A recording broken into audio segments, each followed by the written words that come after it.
Alright guys, another video. This new haircut, new me. Nope, that's not true. Still dealing with the same problems, but nonetheless, let's start this video. So, 4 ways that you can get clients for completely free with your SMMA or your social media marketing agency or your email marketing agency or any agency that you are running. These are all strategies that I've used. Some have been more successful than others. Others have not been super successful, probably because I just haven't put the work in to actually get results from them. But these are 4 routes that you could potentially go down to get new clients for your social media marketing agency if you do not have money to spend on advertising. So I'm not going to mess around. Number 1 is networking events. Networking events are incredibly good when it comes to actually developing relationships, developing connections, and getting clients. Now, the process for networking events is not actually as direct as you might think. I don't know if you guys follow my agency follow-along videos, but within those, I highlight how many networking events I go to every month, how many one-to-one meetings I have every month, and it's really a numbers game. Now, with my approach to networking events, I pretty much go to any and all professional networking events I can within my area, and my real goal is not to get a new client, but it's to meet somebody who could potentially turn into a client, and then I have further conversations with them after that event. So let me give you a classic example. Recently, there was a networking event for businesses in the e-commerce space within the city that I live in, which is Auckland, New Zealand. If you're here as well, living in this city, let me know. Let's catch up. But there was a networking event that took place, and there was a bunch of people there, and my goal was just to meet these people, get their cards, and then have a coffee with them. So I met about 3 or 4 different people, and out of those 3 or 4, I ended up having a coffee catch up with one of them. The main focus was at no point to sell them on my services. It was literally just to put me in their mind, talk about what their business is, what they do, learn a little bit about what they need, and then potentially what they can offer me, as well as what I can offer them. So maybe there's a service they can cross-sell to me, maybe I can refer them to other people. It's really just about having a conversation. And it's kind of, I'm at the stage where I have conversations with pretty much anybody and everybody, and if you're in the early stages as well, I recommend doing that as well, because you literally have no idea how these connections can turn into a potential business venture down the road. For example, that lawyer that you meet up with at a networking event may actually represent somebody who needs your services. So just meet up with anybody and everybody, especially when you have a lot of time on your hands. So how do you go about actually finding these networking events? There's plenty of ways to find these. Number 1, go on to Facebook events. You can check out all the networking events in that little section there. Just type in networking, filter by your city or your area. You can also go on to LinkedIn. LinkedIn has a bunch of events there as well. On top of that, you can go onto your event listing website such as Eventbrite or anything like that, and just find any and all networking events that you can actually get your hands on. Now, just to be clear, if you can afford it, get some nice clothes. It's always better to be overdressed than it is underdressed. At least that's my experience. On top of that, at least have some sort of website that gives you a bit of proof as well. You can do all these things for free, but if you're willing to invest a little bit more money into things such as business cards, a website, things that will increase your perceived professionalism, it's gonna increase the speed at which you get these clients, right? So for every 10 meetings, if you have your website, your business cards, you look the part, perhaps 3 to 4 of them might become clients. That's being incredibly generous, right? But if you don't have all that stuff, it might take 20 meetings to get that first client.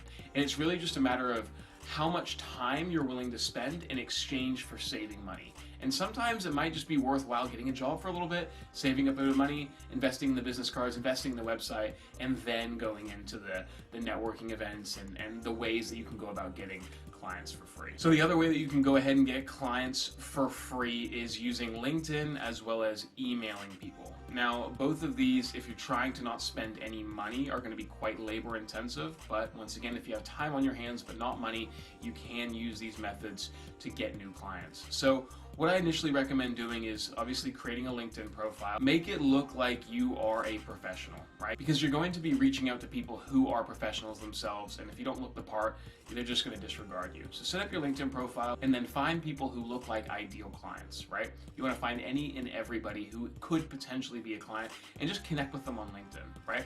Add a connection request, add a little note there and say, hey, love what you do, just wanted to connect. And if you have enough time, what you can do is you can track who you're connecting with and then over time, you gradually interact with those people more and more over an extended timeline. For example, day 1, you send a connection request. Day 3, you add a comment on one of their posts. Week 2, add another comment on one of their posts. And then week 3, send them a message to catch up. It's very labor intensive, and you almost need to have a real system and process behind this, especially if you're doing it at scale. But if you have the time to invest, that's going to generate more results than just blasting out LinkedIn connection requests asking for business. On top of that, you could do the exact same with emailing businesses that you think you could actually provide services with. Now, the reality is if you're doing this manually and you're not willing to spend money on something like Lemlist or a cold emailing software, which I have a video link to, and I'll share that later, I really recommend setting aside a lot of time to get this done. In reality, with cold email marketing, or rather with cold emailing clients, you have to be sending out thousands of emails in a given time period. Now, for my strategy, it was a bit different, and you can look at my cold emailing strategy in my YouTube videos, and I'll put a link in the description. But I sent out 600 cold emails and I got like 4 clients, right? And that was very targeted, and there was a heavy amount of automation in that process. And it took me a long time. I can't imagine what it would be like if I was doing that whole process manually. I'd probably be like 10% of the way through the list that I sent out, and I wouldn't be able to manage everything. But you could just go out emailing people. That could potentially work as well. Number 3 is creating video content, kind of like what I'm currently doing, but just do a better job of it, because let's face it, I'm not great at this.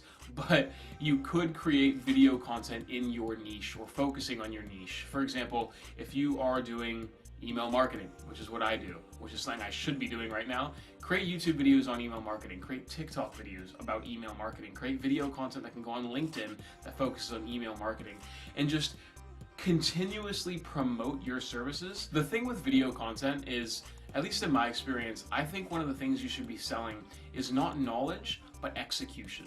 So what does that actually mean? From a video content perspective, when you're trying to generate leads, I recommend giving your services and your knowledge out as much as possible for free, right? So for example, if I'm doing email marketing, I recommend just giving out as much information about email marketing as physically possible that you can possibly do.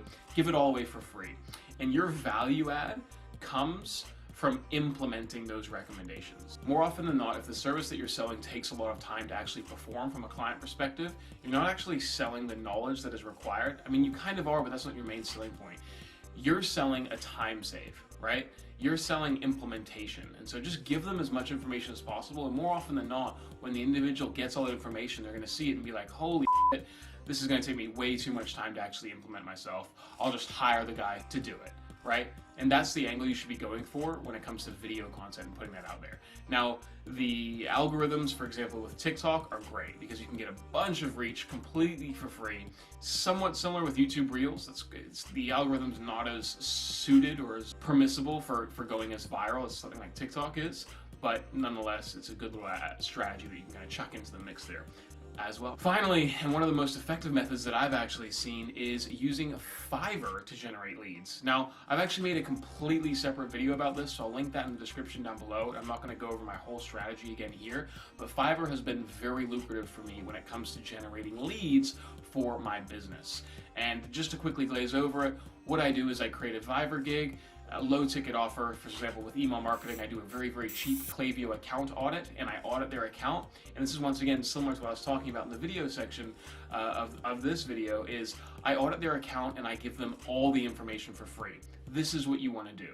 And then more often than not, they come back and I sell them the implementation of those recommendations, which is where I make my money.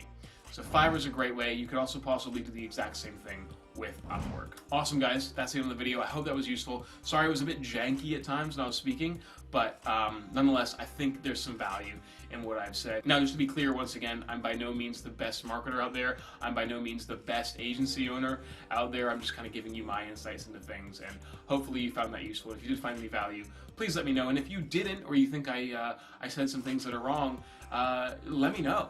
I'm curious. I'm keen to learn. You know, I've got a new haircut, new me. Awesome, guys. If you like the video, subscribe, like, comment, do all that good stuff, and we'll see you on the next one. Cheers.